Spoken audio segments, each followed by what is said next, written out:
Look at whatever's nearest to you right now. Phone, laptop, chair, headphones. Statistically, you will replace almost all of it within 7 years, not because it broke. You'll replace it while it still works. And you already know why, right? Somebody in a boardroom decided it should die, so you'd buy another one. Corporate greed. Planned obsolescence. Everyone knows this one. Here's the thing. That explanation is about 15% right, and the other 85% is a story almost nobody tells. One where the villain turns out to be a math problem, a shift in the price of human time, and honestly, a little bit you. I want to show you something first. There's a fire station in Livermore, California, with a light bulb that has been burning since 1901. Through 2 world wars. Through the invention of the transistor and the internet. It has outlived every person who was in the room when it was screwed in. You've probably heard of it.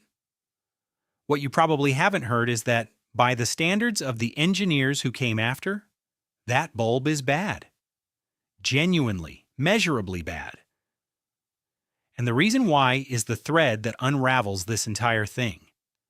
Let's do the villain part first, because it's real and it's wild. December 1924. Executives from the largest lighting manufacturers on Earth, Osram, Philips, General Electric, meet in Geneva and form the Phoebus Cartel. Stated purpose, standardization. Actual purpose, written into the contract. Bulbs at the time lasted around 2,500 hours. They agreed to bring that down to 1,000, and they enforced it. There was a testing lab in Switzerland. Factories mailed in samples. If your bulbs lasted too long, you were fined. Companies were punished for building things too well. That is not a metaphor, that's a line item, so case closed? No. Because here's the detail that ruins the clean story. The engineers weren't lying about the trade-off. In an incandescent bulb, lifespan and efficiency pull against each other. Run the filament cooler and it survives longer, but it burns dimmer and wastes more electricity per unit of light.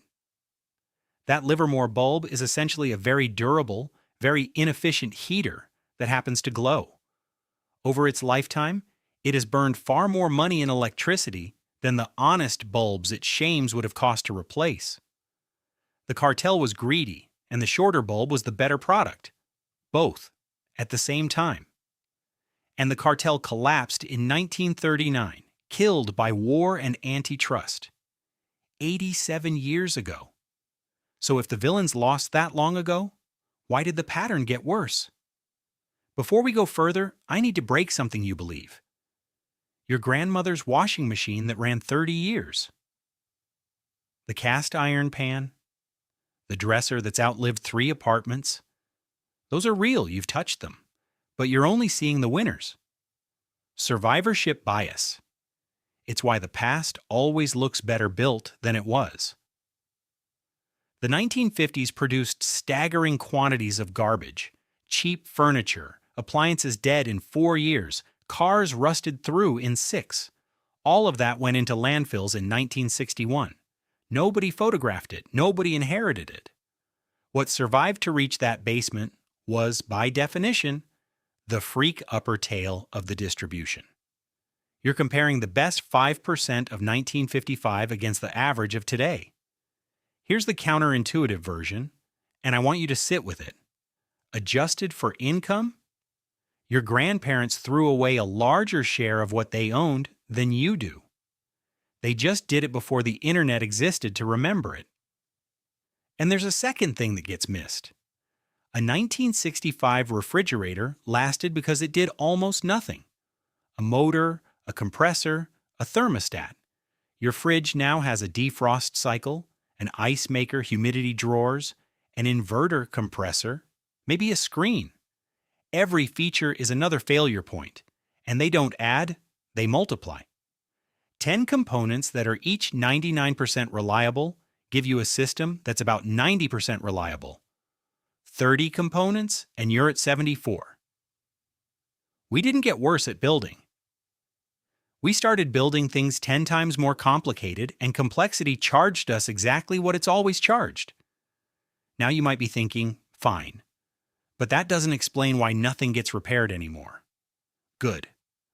That's the real question, and the answer is the part of this story that actually changed the world. Picture a specific shop. Small storefront, 1955, somewhere in Ohio. A man fixes toasters and radios for a living, and it is an ordinary job, like being a barber. There were tens of thousands of shops like his in America. By the mid-1990s, that trade was effectively extinct, not declining, gone. Nobody bombed it.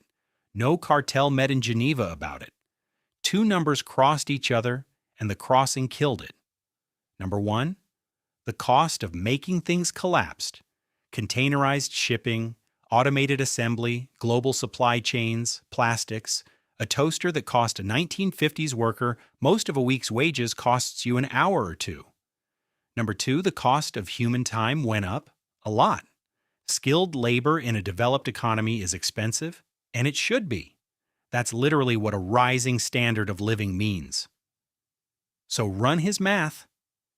In 1955, expensive toaster, cheap hour. Repair is obviously rational. Today, $20 toaster, $80 hour, even if the fix takes 15 minutes, even if the part is free. Repair didn't become unfashionable, it became arithmetic that no longer works. And here's what I'd ask yourself. When did you last repair anything? Not meant to. Actually did. For most people, the honest answer is somewhere between years ago and never, and you didn't decide that. It was decided for you by two price curves that crossed before you were born. This is where it gets really interesting, though, because manufacturers didn't cause that inversion. They responded to it. Once repair stopped making economic sense, designing for repairability became a pure cost with zero return. Screws cost more than glue. Modular parts are bulkier and pricier than one sealed unit. Manuals cost money to write. So engineers optimized hard for what still mattered: cheap, thin, light, fast to assemble, and quietly dropped what didn't. Most of what looks like sabotage is just an optimization running with repair deleted from the equation. But there's still a piece missing, and it's the uncomfortable one. Because the durable version exists. Some companies do sell it, and we mostly don't buy it. Watch how people actually shop.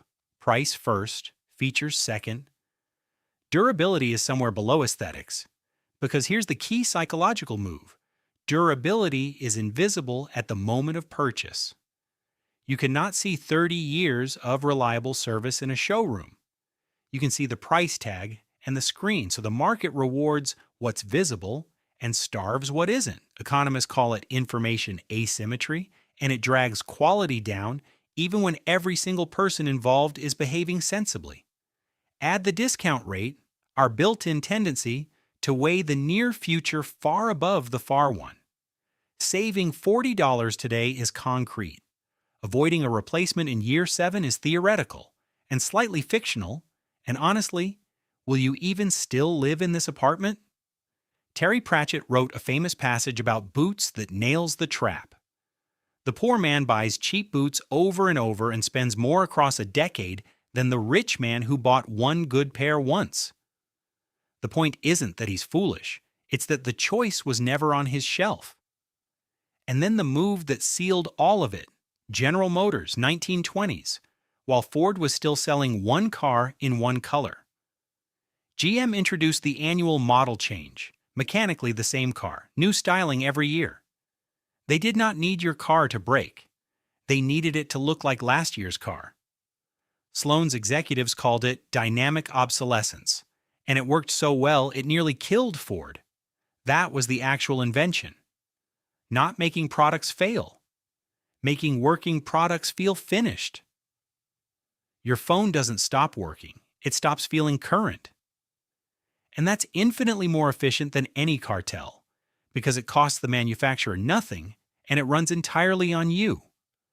Which brings us to the form we're living inside right now, and it's the strangest one yet. Increasingly, the hardware doesn't die. The support dies. A smart speaker whose servers get switched off becomes a plastic cylinder. A car loses features through an update. A perfectly functional phone stops getting security patches and slowly becomes unsafe for banking. In 2020, Apple settled for around $500 million over quietly throttling older iPhones. The company said it was protecting aging batteries, which was plausible. Users said nobody told them, which was also true. Both being true at once is basically this entire topic in one sentence. The third thing I'll leave differently. The Pantheon in Rome still holds the largest unreinforced concrete dome on Earth. 19 centuries. Nobody has beaten it. The Romans were not better engineers than us. In almost every measurable way, they weren't even close. What they had was a different relationship with time. They built for a future they expected to be recognizably like the present, for descendants they assumed would want roughly what they wanted. We stopped building that way not because we got greedy. We stopped because we stopped believing the future would want our things. So maybe the question was never, why don't things last? Maybe it's, what would you have to believe about the next 100 years to build something meant to survive them? The people who hung that bulb in 1901 weren't making history. They just assumed the light would still be needed. It was.